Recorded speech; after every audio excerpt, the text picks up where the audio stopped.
Thank you very much. That's the shorter version of the introduction, as it were. Friends, thank you very much for the invitation. I'm really very pleased to be here. It's my first time, as it were, on this piece of God's acre, because I've heard about Mahfil Ali for a long time, but I've never been invited before, so it's not my fault. However, just a little correction. I'm not going to talk about how to do it. I'm going to talk about how I do it. And I'm going to invite you to reflect on how we together talk to non-Muslim people in Britain today about Islam. And I think this is a crucially important piece of work, because unless you've just come in from Mars, you will realize the results of the European elections.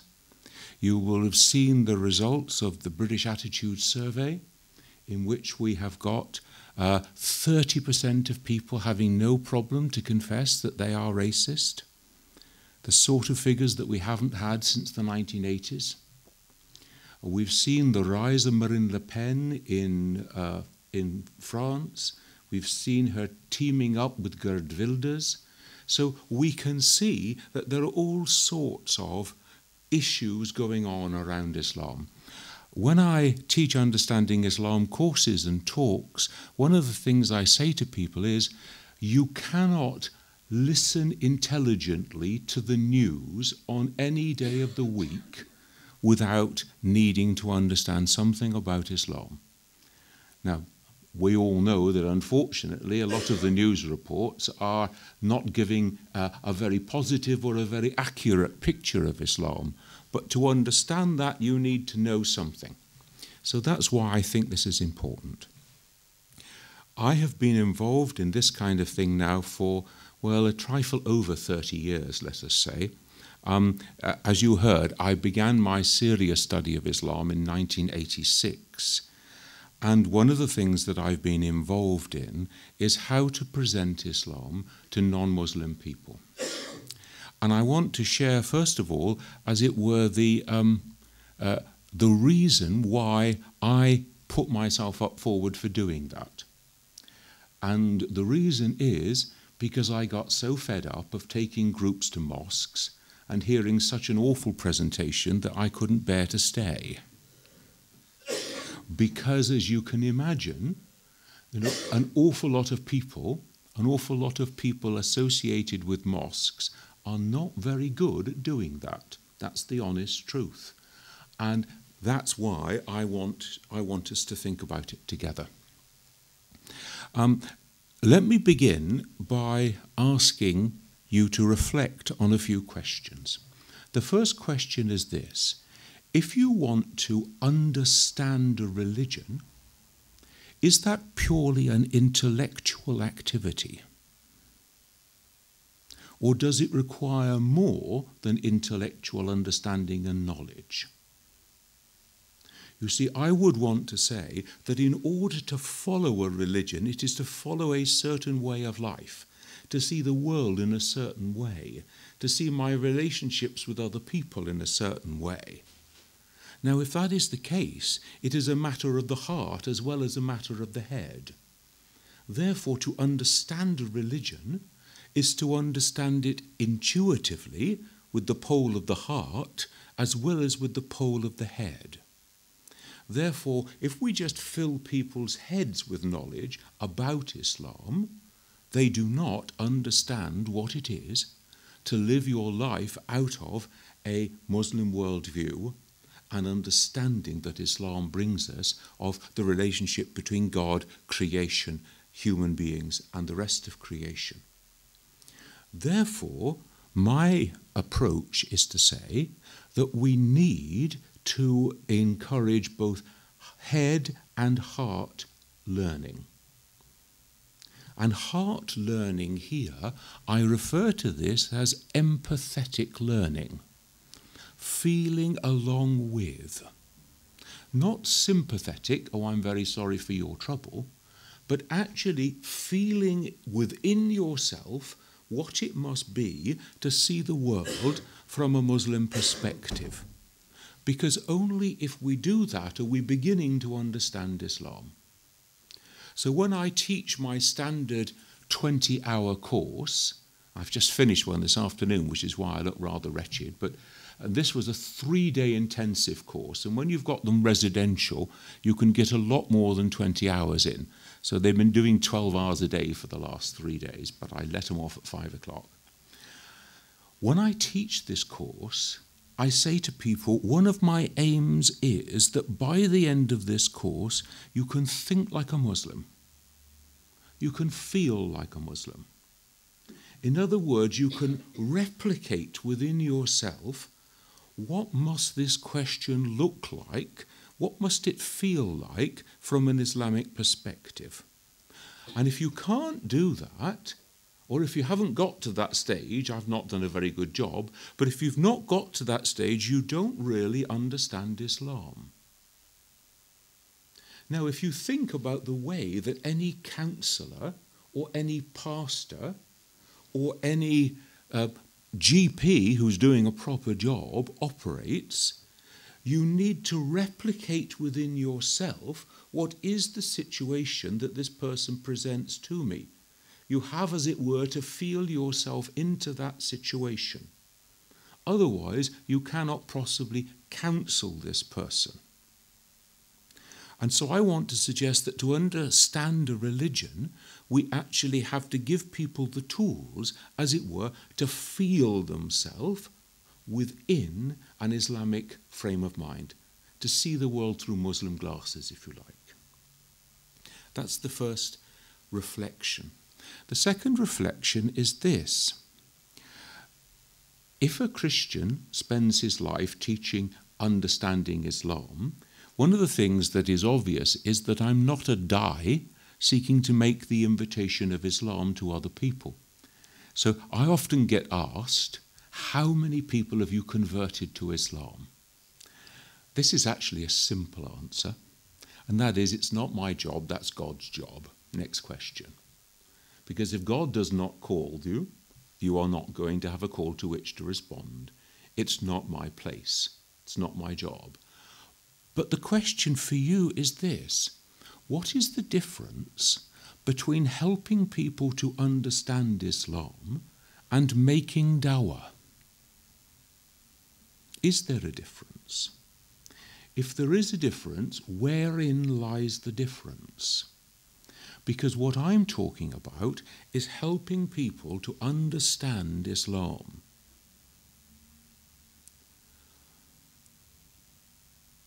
You can think whether there's a difference between that and making dawah. Maybe the difference is that I stop one sentence short of the end of the paragraph. In other words, I don't make the invitation. But if you are making dawah to people in Britain today, or if you are helping people in Britain today to understand Islam, is not the process of presentation at least very much the same? I'm quite keen on this line of reflection because over my long and inglorious career of working between Christians and Muslims in various ways, one of the things that offends me greatly are religious people who put non-religious people off a religious way of life. Sometimes these people think that they're called da'i. And the way that they conduct themselves is so hugely offensive to the people who experience it that they say, if that's religion, I want nothing to do with it. And some of these people are called Christian evangelists, who present Christianity in such a way that people say, I want nothing to do with this, let me out of here. So we need to really reflect, are we presenting, in this case Islam, in a way which is accessible to people? And I want to return to that in a few minutes. The next thing I want to suggest is this. Any teacher, any communicator, Any journalist, anybody who seeks to reach out and communicate to people, has to start with the question, where are they coming from? What is their conceptual framework? Which way do they think? How do they understand things? Because then that is, as it were, the lock, and the teacher's job is to fashion the key in such a way that it fits the lock. Now, this means, I think, that we have to learn and understand the people to whom we are speaking before we can effectively communicate to them. Otherwise, we are not going effectively to communicate. So, I have been saying for a long time, and you can imagine that that brick wall hears me well, that you are not qualified, you are not educated to be a mosque imam or an alim in this country if you do not understand the religious sociology of this country. If you do not understand the history of religion and state in Britain. If you do not understand how the whole thing operates, because you haven't got a clue about the world in which the people that you think you want to talk to operate. So, for me, this is a very important question.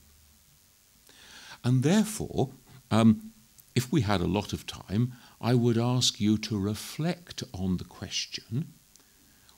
Write down what you think non-Muslim, ordinary people going through Harrow shopping centre, what do they know about religion? What do they think about religion? And what do they know and think about Islam? Because I think actually getting that sort of analysis right is the first step in shaping the key to fit the lock.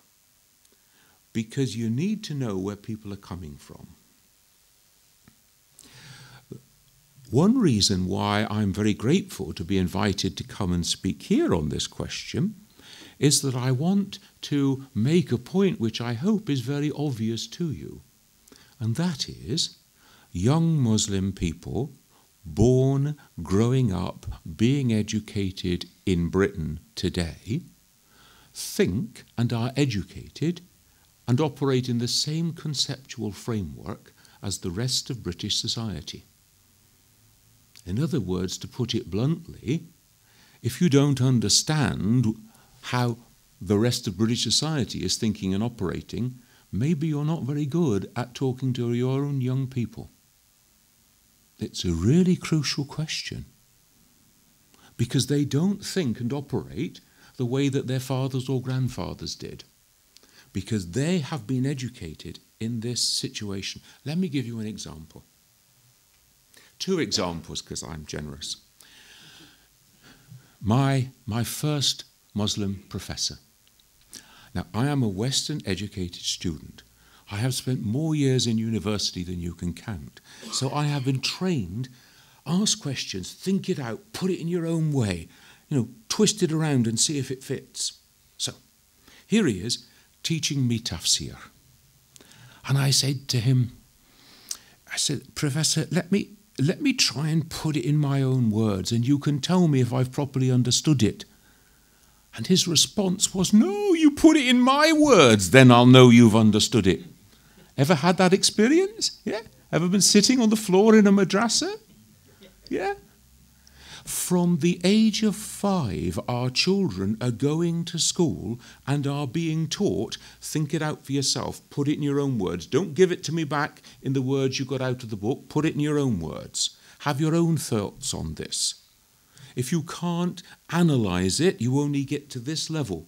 You're never going to get more than a grade 4. No? If you can't come to your own judgment and your own opinion, you're never going to get to a grade 6 and 7. That's the way that they have been taught from scratch. Now, if we, and by we I mean some of our revered madrasa teachers and others, are actually teaching them in that old, what we call closed epistemology way. I know the answers, I will give it to you, you learn them, you repeat it. and now you will know. We are not communicating. It's a real problem. Second example, this was another Muslim professor, or I shall not use that term, another Muslim teacher. And we, that is, Western educated people, have been told, ask questions, that's how you ascertain knowledge, that's how you draw it out. And so there am I, asking my questions. And every time I ask a question, in his mind, in his attitude, I am saying, please, Maulana, you didn't explain it very clearly. And he gets more and more exasperated as he repeats it louder and even more clearly so that you will understand it this time. And ask me another question, and that will be impotence. No, that will be impudence, sorry. Now, you can see you've got a totally different attitude to questioning here. You know, questioning is it saying, you didn't explain it very well, so give it to me in exactly the same words again? Or is it saying, I understand part of what you're saying, now help me to understand more fully? You've got a clash of educational models going on here. The next thing we need to think about, and this is a really difficult problem, if you are a kind of unthinking Muslim, that is, one who has not engaged their reason. Because if you are such, you will think that there's a simple answer to every question, and it can always be found in the book. You just give me a few minutes to look it up. Now, this is actually not the case. As those of us who've actually tried to make any serious study of Islam know, there are many questions that have a variety of answers, and the intelligent person is the one who can work with and between them. Now, the reason I say this is because, again, the way that modern Western education operates is on what we call an open epistemology. That means that understanding is something that you construct. All the answers are not given. There are answers that you actually have to puzzle out for yourself. Now, this is very interesting. One of the things that I do periodically is to go onto the website, for example, from Ayatollah Sistani. And I am looking for an answer to a question. But I am looking for the answer to a question in what we used to say to the children in school, show your working. Show me how you got it. Don't just give me the answer. Now, unfortunately, when you go to the website, what you get, here's the answer. Here's the question, here's the answer. Well, you may say, well, if my question exactly fitted that question and all the circumstances as enumerated, there's an answer. But 99% of the time it doesn't fit that. And what you haven't done is to give me the wherewithal, you haven't given me the building blocks to come to an answer to my question.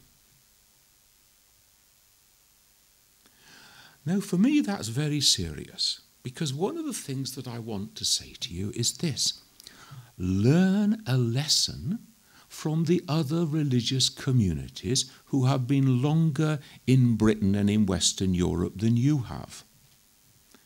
And one of the lessons you have to learn, or two of the lessons you have to learn, because I'm generous, are as follows. If you just give simple answers to complex questions, people stop coming to ask. Because actually, you don't answer my question, you don't give me any real help with my problem. I call this giving black and white answers to technicolor questions. You don't actually address my problem at all. You just give me, as it were, a standard textbook answer. Well, you're not helping me very much here. So after you've done that a couple of times, I think I won't bother to come back again. Recognize that scenario? It's a real problem. There's another real problem, and that is that there is an assumption that if you are growing up in a religious household, you are automatically going to catch religion and carry on following it. Now, take a note from the Orthodox Jewish communities in this country. Young people growing up in Jewish practicing households, celebrating all the festivals, gathered around the table, hearing the stories, being initiated into the conversation, and so on, until they get into the marriage stakes, and then 50% of them marry outside the bounds of Jewish law. Half of the Jewish marriages taking place are outside the bounds of Jewish law. Now, from Judaism's point of view, if a Jewish man marries a non-Jewish woman, he doesn't have Jewish children. That's the end of it. Because Orthodox Jews believe that Judaism is passed down the matrilineal line. And if a Jewish woman marries a non-Jewish man, she will biologically have Jewish children. But what chance has she got of bringing them up in a Jewish practicing household? 50%. 50%. So the fallacy of thinking just because people are growing up in a religious practicing household, they're going to get religion and keep it, it's away with the birds. We've got to think of other ways of doing this. Right. Now,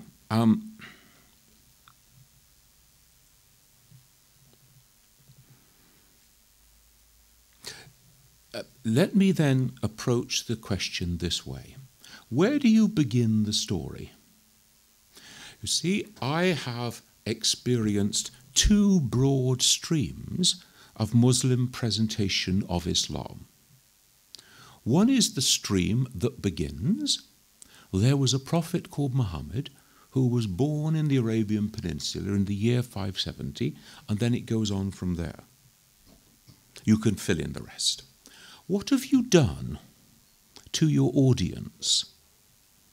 You have said, this guy Muhammad means a lot to them and means nothing to me. Yeah? This is their religion that you're telling me about. And this is their religion that begins in the 6th century with a prophet called Muhammad. I call that a fundamental distortion of Islam. Because I go on to say to my students, Muhammad is not the only prophet sent by God, he is the last of the prophets. The Quran is not the only scripture sent by God, it is the last of the scriptures. If you are the last of anything, there must have been others that went before.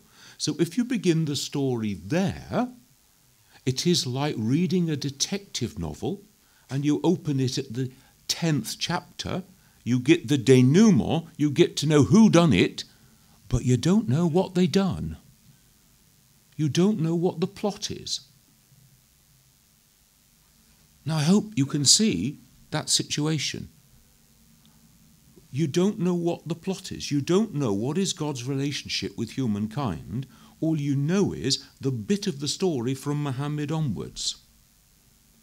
And you have put it over in such a way that you're saying foreign religion, as it were. And you can do this if you are, in a purely white convert situation. I mean, this is not foreign ethnicity. This is foreign nothing to do with me. Now you can see why it's a distortion of Islam. The other place that one experiences the beginning of the story is It's the same where all the textbooks begin and the school books and so on. There are 5 pillars. And, the 5 pillars are, and we pray 5 times a day and we fast during Ramadan and so on.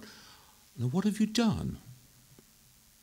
You have conveyed the message that Islam is a bunch of religious practices. Now, is that Islam? A bunch of religious practices that are so alien to my way of life that before I came to this meeting, I thought Islam was kooky, and now you've proved it. 30-day fast, daylight hours, sunrise to sunset, every day for 29 or 30 days, nothing to eat and drink. And you do it because you haven't helped me to understand anything. All you've done is describe practice. And what's more, now remember, we're talking not just about non-Muslim people, but overwhelmingly we're talking about non-religious people. That's Britain today. They may tick a box on the census form to say they're Christian. Don't be fooled. Now, so what do they know about religion? Religion is a set of practices. It means you go to church on Sunday. Now, you've just reinforced that whole understanding. So I think this is really problematic. That's why I don't begin in either of those places. In fact, I like to begin a course by saying, let's go in search of the beginning. And I begin with 6th century, and then I explain, the detective story. So then I say, well, let's go a bit further back. And some Muslims are quite good at going a bit further back. I heard about the Salam Centre just now. Great. I heard about interfaith groups opening it up to the Abrahamic religions. Nice little do-si-do there, okay? So Abraham, Sarah, Isaac, Hebrew, descent, Jews, Christians, lovely, Hagar, Ishmael, the other part of the family tree, Abrahamic religions. We've broadened the story out. Muhammad, last prophet, earlier prophets, Jesus, Moses, Abraham, Isaac, Ishmael, great stuff. Muhammad gets the last scripture, earlier scriptures, Jesus, Moses, Abraham, lovely. So at least you've broadened it out a bit. Now, what have you said? You've said that God is only interested in a tiny fraction of humanity called the Semitic people.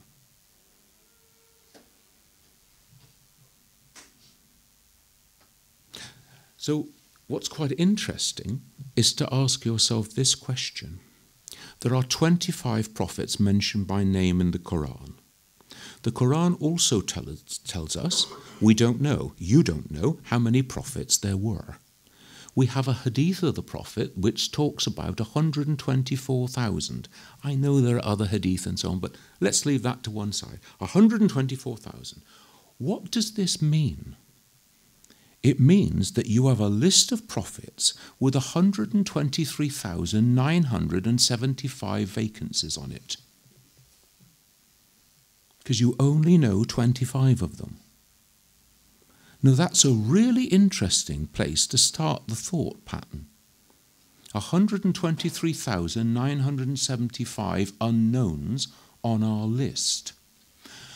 Because what we're then beginning to explore is the reality that God has no favourites, is the reality that to all the peoples of the earth at least one prophet has been sent, the reality that we are all one family descended of Adam and Eve, the reality that you cannot be a human being without being the Abd and the Khalifa of God.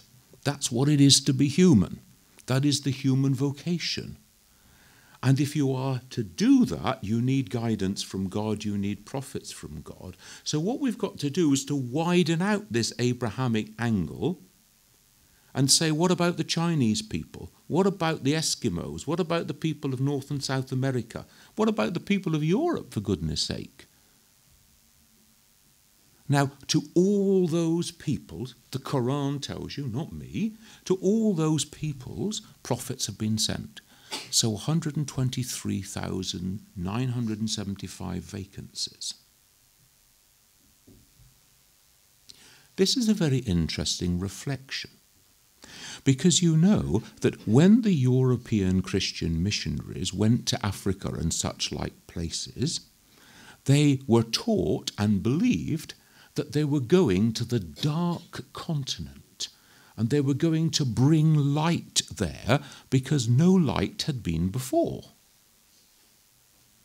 Well, this is a totally un-Islamic approach. Because I would suggest to you that an Islamic approach is to say, wherever we go, God has been there before.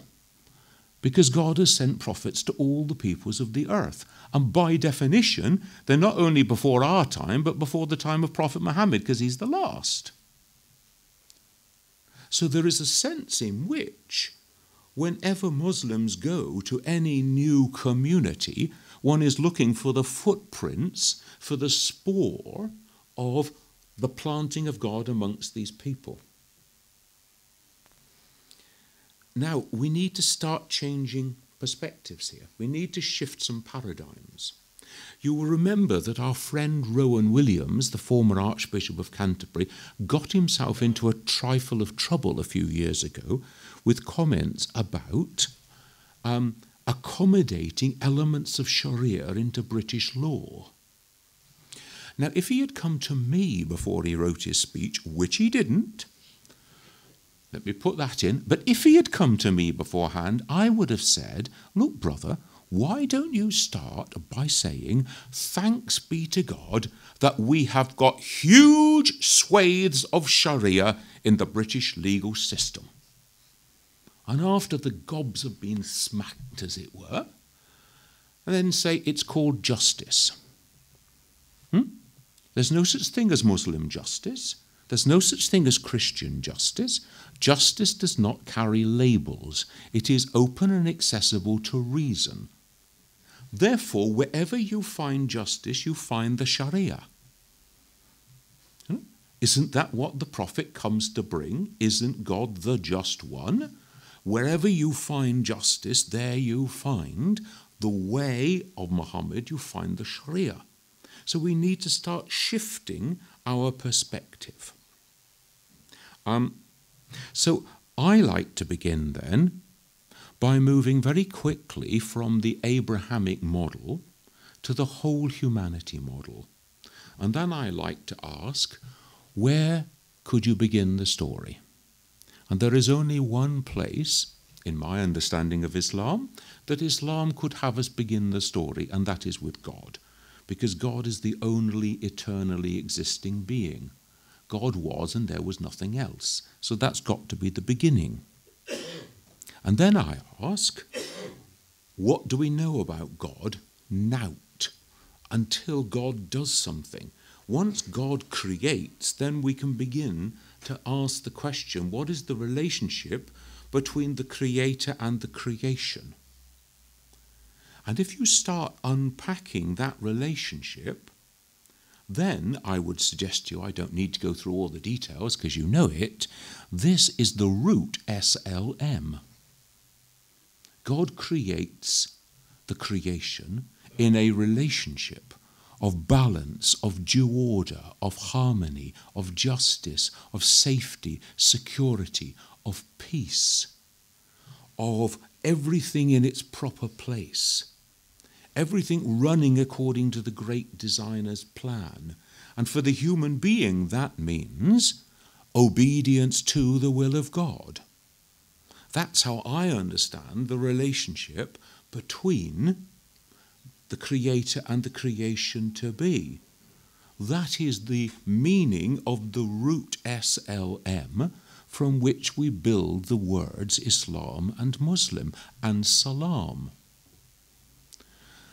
Therefore, I would suggest that the paradigm we have to get over, the model we have to convey is that Islam begins at the first moment of creation, that everything that is created Muslim.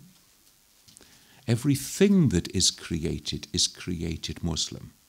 The planets are Muslim. Does not the Quran tell us that they follow their orbits? Otherwise it's billiard balls in the sky. You know, it's chaos up there. Rivers flow downhill. Oh, but sir, that's the law of gravity. That's exactly right. That's what you call it. But in Islam, we call that God's natural order. Daffodils turn toward the sun. You know, daffodils come up, 3 days later, all the little heads are turned round. Oh, that's phototropism, sir. Splendid, that's what you call it. We call it God's implanted order in the daffodil. You may call it DNA if you want to. Very nice. But you see, what we're then doing is that we're building a picture, not just of human beings, but of the whole of creation, in its natural state in relationship with God, being in the state of Islam. Therefore, we are talking about what we would classically call the Deen al-Fitra, the natural state of the human being, the natural state of the whole of creation is Muslim. That's why, you know, somebody gave me a book and said, oh, this guy is a revert. A revert to what? Not a revert to a religion called Islam, a revert to the Deen al-Fitra, a revert to his natural God-given relationship with God, which he finds expression through Islam. Fine. But actually we're talking something bigger than a little sociological group called Muslims. So let me take this one step further,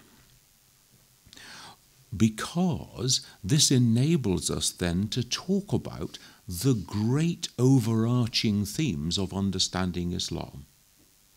The unity of humankind, the natural state of the human being and of all creation in harmony with God and in submission to God in the case of human beings, the need for and the continuity of prophethood, that all 124,000 come with essentially the same message, because it now makes sense to you. If you've one humankind with one human project, you can't have God guiding one part of them to live their life fundamentally different from another part of them.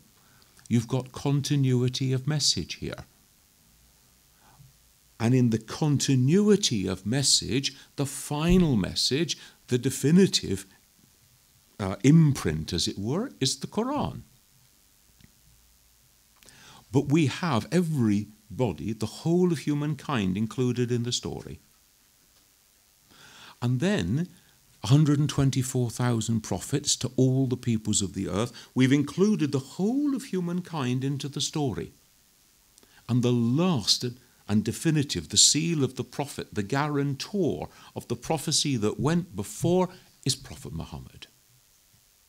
Now, you see, what you're doing is that you are including the whole of humankind into the discussion. And you're talking about Islam as it is lived based on Quran and the Sunnah of the Prophet, etc. You're talking about it as the final, the definitive edition of the perennial guidance to humankind on how to live the human message. Now here's a crucial step in your paradigm. Every teacher is taught you must find a way of evaluating your teaching. How do you know if you've done what you set out to do? So I am asked by people, how do you evaluate your teaching about understanding Islam? Now, I've been doing this since I have black hair, as it were, and thousands of people have been, literally thousands of people have been through this 20-hour course, and more thousands have been through single days and evenings. So there's a lot of them out there. How do you evaluate if you have effectively helped people to understand Islam? And my answer is to say, if people sit there and go home saying, that made some sense to me as a human being, that reverberated in my being, I can see why they say that, why they think that way, why they see the world that way, that speaks to my humanity, then I've done my job. Because what I've done is to help people to see that the message of Islam is a message not for a bunch of people called Muslims, because the Quran never says, here's a guidance for a bunch of people called Muslims. This is guidance for all humankind. And it's never said of the Prophet that he is the perfect Muslim. He is the perfect human being. Al-Insan al-Kamil. Therefore, every human being should be able to have a relationship with the lived example of Muhammad. Every human being should be able to feel the guidance of Quran, Sunnah, Islam, and feel it, yeah, this is reverberating in me. It's fascinating, for example, and I mean, I mustn't go on too much longer, otherwise you'll throw me out, but ask yourself, when people ask you, whether it's the sisters or whether it's the wise grey-bearded brothers, and when people ask you about hijab, do you talk about it in a way that makes them feel this is speaking to my nobility as a human being, to my self-respect as a human being, or do you teach it or speak about it in a way that makes people think this is why Muslim women cover their heads? Because if it's the second, then all we're doing is reinforcing the stereotype. Actually, we have to think of a way of talking about it that evokes a human response that my humanity as a human being, not as a Muslim, as a human being, is ennobled by modesty. Modesty ennobles my humanity. I am more human when I am modestly clothed. Much more important, I am more human when I conduct myself in a modest way than when I don't. I dehumanize myself when I act in an immodest way, when I engage in immodest speech, when I look at immodest visual objects, whatever. I ennoble my humanity. The first verse of the Quran that talks about modesty doesn't mention clothes. Doesn't mention women either. Remember, it mentions men. O all you Muslim men, cast down your eyes, guard your modesty, and God knows best what you do. And then it turns to the women. So modesty cannot be a gendered discussion. You have differences in dress. That's not the heart of modesty. It's about the human heart. It's about human dignity. Now, if we can find a way of talking about that in a way that speaks to the heart of ordinary human beings, then I think we're beginning to help them to understand Islam. And then we're beginning to help them to understand why it is that Muslim women dress in a certain way, and why it might be worth me considering why I, in a human being, ought to just go through my wardrobe and have a think about, is that the way I want to portray myself? And it seems to me this is a very important part of the discussion, because, like it or not, Muslims are not the owners of Islam. You are to be the custodians, you are to be the advocates, you are to be the exemplars, God help you, of living a Muslim way of life, but you are not the owners. Now then, what this means is that there is a sense in which you, we, I, doing what I do, have to set out the stall of Islamic guidance to humankind and say, if any of this makes any sense to you, please help yourself. And it may be that God has moved your heart to take this bit. We know, for example, that since the banking crash, an awful lot of non-Muslim people have been thinking about economics again and have said, wait a minute, if we had a dash of Islamic economics around here, we wouldn't have had this economic mess. And so they're trooping off down to the Islamic Bank of Britain. They're trooping off down to see their stockbroker and saying, ethically screen my investments. I'm taking my money out of the hand of the money lenders and I'm using it in another way. They are helping themselves to their birthright, which is Islam.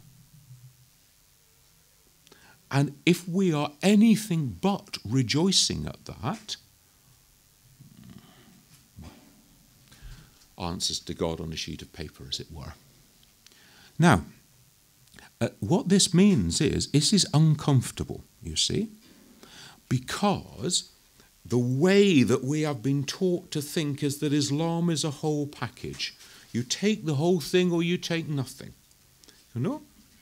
You either you buy the whole package, you make your shahada, you become a Muslim, or you go your own way. Now, I'm actually wanting to suggest another paradigm. And that is, here is God's guidance to humanity. We are the custodians, and God help us, the exemplars of it. If you find any of this speaks into your heart, it's yours. And it may be that next year God will move your heart to go from Islamic banking principles to think about modesty and changing my dress code.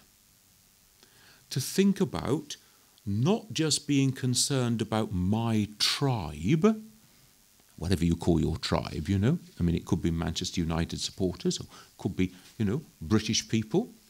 We hear an awful lot of tribal politics in this country. All those people who are saying, well, you can't have welfare benefits unless you've paid into them. This is tribalism. And it may be that a dose of sadaqah might actually speak to their hearts, and they say that everything that you have is yours in custody from God to use for the benefit of all God's creatures. Sadaqah does not say bearing the burdens of fellow Muslims. It does not say bearing the burdens of fellow members of my tribal ethnic group. It is a humanitarian principle. So, one of the things that, if I'm, I don't want to talk too much about what I do because that's boring, but, helping people to understand Muharram, for example. How do you help people to understand Muharram? Well, one really helpful thing you've done is that you've set up blood donation clinics. Because this gives a sense to being willing to sacrifice your blood for other human beings. Because once the blood goes into the blood banks, there's no labels on it. It doesn't say Muslims only or Shia Muslims only. It says this is for human beings. Now, you are conveying a message. It's very important. My friends in Islamic Relief up in Birmingham, when there were huge floods down in Cornwall some years ago, and there was a polluted drinking water, they said, let's show them what Islam's all about. And they loaded their lorries with as many bottles of water as they could get in, and they put Islamic Relief banners on the side of it, and they drove all the way down the motorway to Cornwall and handed them out and saying, this is what Islam's about, going to the aid of the suffering person in need. Now, there's really important issues here, because often we talk as though, this is a mutual friendly society. Look after your fellow Muslims. Yeah? No, that's what the ancient order of foresters does, or some other, the Oddfellows or something. You know, these are mutual welfare societies. You pay in, you can get out if you're in trouble. God pays in. We are the custodians of what God has given us, and it belongs to those who are in need. You know, so it's really important that we don't allow zakat to be called poor Jew, for example, because you don't have to be poor to get it. You have to be in need. So, you know, the wealthy businessman who's been robbed and stranded and has got money back in his home country to pay his flight home, but hasn't got a cent in his pocket, has a right to appeal for funds for help. So this is not a question of, do I feel generous? That's charity. This is a question of right and so on.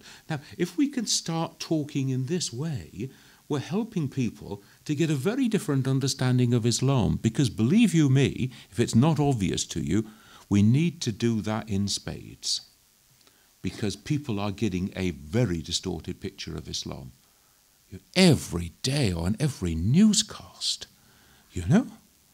I mean, a woman is shackled in Sudan, has to give birth in the filth of a police cell because somebody decided that because her father, who abandoned her, I think even before she was born, but certainly as a baby, because he was a Muslim, she must be a Muslim, and therefore the fact that she was brought up a Christian and married a Christian means that she's both an adulterer and, or rather, a fornicator and an apostate. And as soon as she's finished weaning the baby, she must be executed. That's the message that's going around the world today. That's what Islam is about. It was on the front page of the Times this morning. So all those people are having their preconceptions reinforced by Muslims. You know, I mean,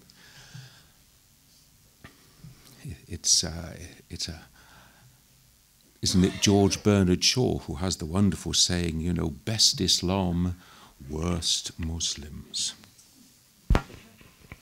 That's why I say God help you when you have the responsibility of conveying, exemplifying the message of Islam to humanity. It's a huge responsibility.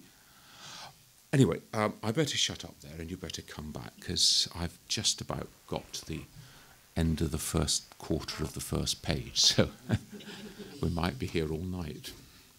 And I'm going to be taken away later on, so that will save me.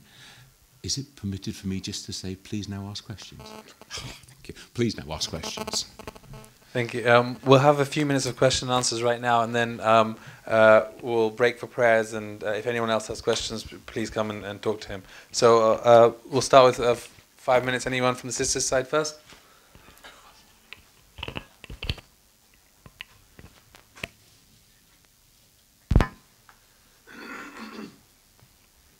From the brother side? Thank you very much for really intellectually stimulating and something which is really heart-to-heart talk for us to have heard this particular aspect and the way to look at it. I myself was stuck on the Abrahamic faith, but you really put me that into humanity, which I think, thank you very much for that. I wanted to ask a question, because I think this is an excellent opportunity for us to do so, is that you mentioned about Muharram, and you mentioned about the blood donation as being a very, very enduring example of human sacrifice, sacrificing for another person.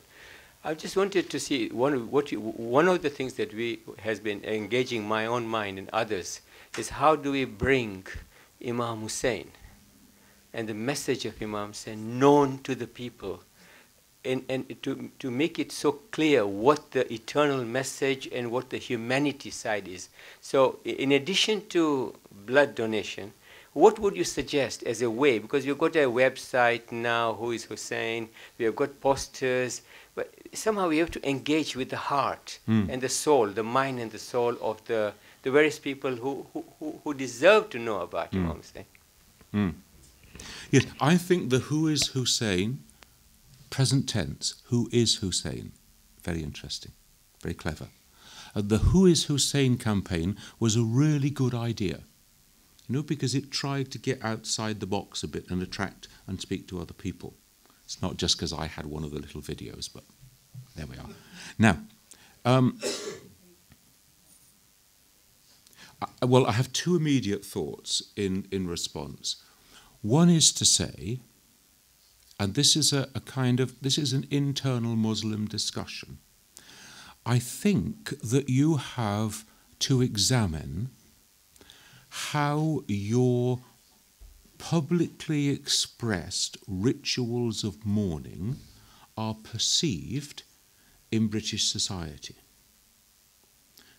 I think, for example, of the Central London Arba'een March, which is an expression of grief, but that's not the way that it will be perceived by the onlooker on the street looking on, because it looks very aggressive, it looks very assertive, and it doesn't look at all like grieving.